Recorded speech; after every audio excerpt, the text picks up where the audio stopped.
The morning sun stretched across the vast Montana grassland like honey poured from a jar. Golden light caught the tips of the prairie grass, making them shimmer and dance in the gentle breeze. In this endless sea of green and gold, a lone figure, on horseback, moved slowly along the old cattle trail. Jake Morrison had been riding these same paths for 27 years. His weathered hands held the reins with the easy confidence of a man who had spent more time in the saddle than on solid ground. His brown leather coat, worn soft by countless seasons, creaked gently as his horse, Thunder, picked his way carefully through the morning landscape. Jake was a man of few words and simple pleasures. He found peace in the rhythm of his horses' hooves, in the whisper of wind through grass, and in the wide open sky that seemed to go on forever. This morning felt no different from 1,000 others. He was checking the fence line along the northern pasture, a routine task he had done countless times before. The air was crisp and clean, carrying the sweet scent of wildflowers and fresh earth. Meadowlarks called to each other from hidden perches, their songs mixing with the soft jingle of Thunder's bridle. Everything seemed perfect and peaceful in Jake's world, but then something changed. At first, it was just a sound that didn't belong, a thin, desperate cry that cut through the morning stillness like a knife. Jake pulled Thunder to a stop and tilted his head, listening carefully. There it was again. A baby's cry, high and urgent, coming from somewhere in the tall grass ahead. Jake's heart began to beat faster. A baby, out here, miles from the nearest house. It didn't make sense. He urged Thunder forward, following the sound as it grew stronger and more heartbreaking with each step.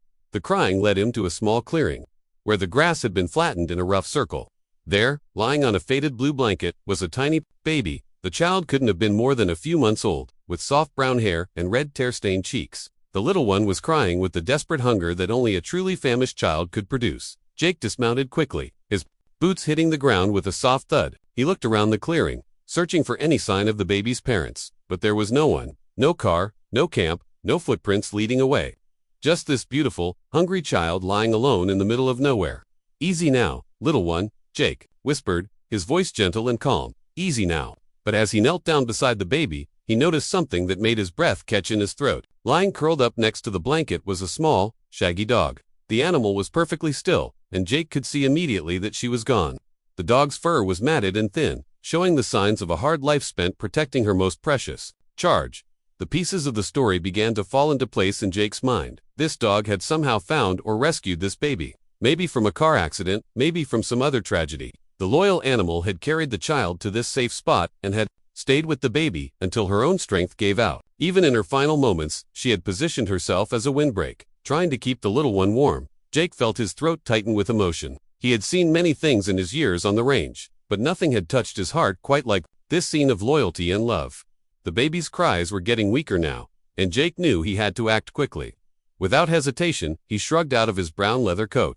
The morning air was cool against his flannel shirt, but he didn't notice. His focus was entirely on the small life that needed his help. Carefully, gently, Jake wrapped his coat around the baby. The worn leather was soft and warm, and the child seemed to calm slightly at the familiar human scent and the security of being held. Jake lifted the little one with practiced ease, the way he might handle a newborn calf or an injured bird. There we go, he murmured softly. You're safe now, I've got you. The baby looked up at him with dark, curious eyes that seemed far too wise for someone so young. Jake felt something shift inside his chest, a protective instinct that went deeper than anything he had ever experienced. This child needed him, and he was going to make sure everything turned out all right. Jake looked down at the faithful dog. One last time. Thank you, he whispered. You did good, girl. You did real good. With the baby secure in his arms, Jake managed to mount Thunder with careful, deliberate movements. The horse seemed to sense the importance of his new passenger, and stood perfectly still during the process. Once settled in the saddle, Jake adjusted his coat around the baby and began the ride back to town.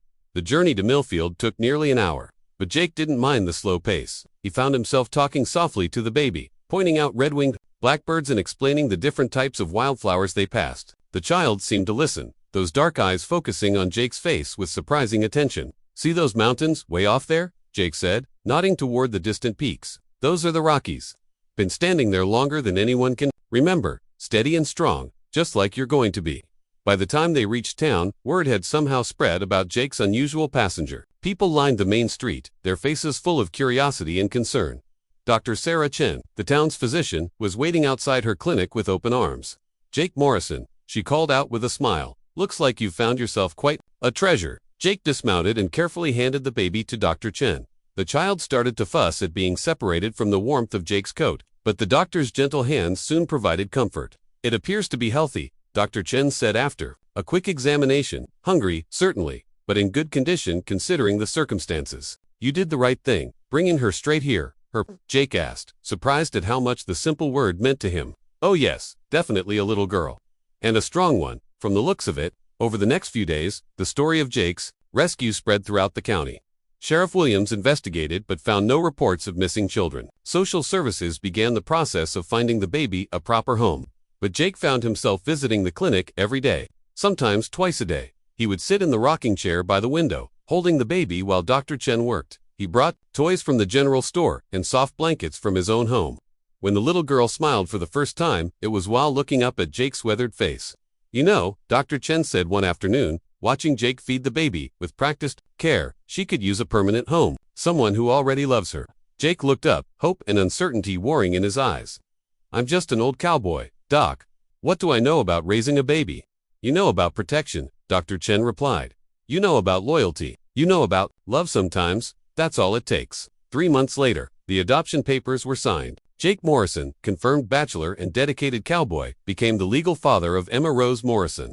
He converted his spare bedroom into a nursery, learned to change diapers with the same careful attention he gave to mending fence, and discovered that lullabies came naturally when you had the right audience. On quiet evenings, Jake would sit on his porch with Emma in his arms, looking out over the grassland where he had found her. He had placed a small stone marker in that clearing, honoring the faithful dog who had protected his daughter until he could take over the job. Your guardian angel was a four-legged one, he would whisper to Emma as she drifted off to sleep, and she made sure you found your way home to me. The wide Montana sky stretched endlessly above them, full of stars and possibilities. Jake Morrison had spent his life caring for the land and the animals that depended on him. Now he had the greatest responsibility of all, a little girl who had chosen him to be her father, just as surely as he had chosen her to be his daughter. In the distance, thunder grazed peacefully in the moonlight, and the prairie grass whispered its ancient songs of love, loss, and the miracles that sometimes bloom in the most unexpected places.